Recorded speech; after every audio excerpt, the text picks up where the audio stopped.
Febre puerperal, um exemplo de caso resolvido através de experimento comparativo. A febre puerperal é também conhecida como febre do parto, pois atingia mulheres na fase do puerpério, ou seja, no período logo após o parto. Comumente, os sintomas ocorriam nos 3 primeiros dias após o parto e progrediam rapidamente, muitas vezes levando a óbito. Os sintomas incluíam basicamente dores abdominais, febre e debilidade. Em muitos casos, a produção de leite era suprimida e a paciente ficava mais suscetível a náuseas e vômitos. Em meados do século XIX, o Hospital Geral de Viena presenciou uma epidemia da doença. Neste hospital havia um médico húngaro chamado Ignaz Semmelweis, o qual se formou em medicina pela Universidade de Viena em 1844, com especialização em obstetrícia. Assim que se formou, ele começou a trabalhar na maternidade do Hospital Geral de Viena, onde presenciou essa epidemia que levava à morte grande parte das gestantes em trabalho de parto atendidas na época. Assim, preocupado com a situação, Semmelweis foi em busca de possíveis causas e soluções para o problema.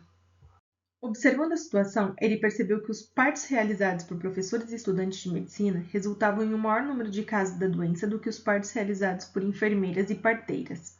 Então, ele começou a refletir sobre o que poderia causar essa diferença no número de ocorrências da doença.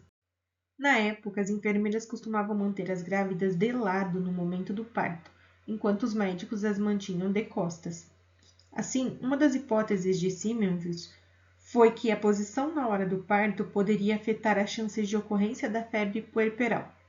Por isso, ele sugeriu que os partos fossem realizados de lado, considerando que os partos com parteiras resultavam em menor incidência da doença. Entretanto, ele percebeu que a mudança de posição não resultou em diminuição do número de infecções e febre puerperal. A busca pela causa e tratamento eficiente para a doença continuaram até que, em 1847, Koletzka, um colega de Semmelweis, se feriu com bisturi ao realizar uma autópsia e faleceu após apresentar um quadro muito semelhante àquele descrito em vítimas de febre puerperal.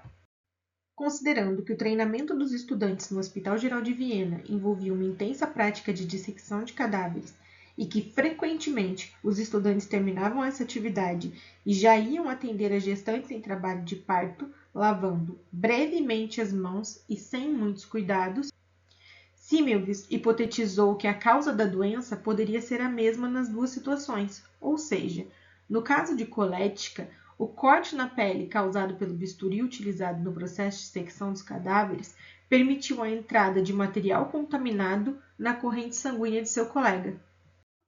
Da mesma forma, as parturientes examinadas pelos médicos e pelos estudantes eram contaminadas com material cadavérico presente em suas mãos mal lavadas. A partir daí, Semmelweis deduziu que a contaminação poderia ser evitada pela destruição química do material patogênico. Para testar sua hipótese, Semmelweis determinou que os médicos e estudantes lavassem as mãos com uma solução de cal clorada antes de realizarem qualquer exame nas gestantes. Semmelweis estava correto e a solução indicada por ele funcionou.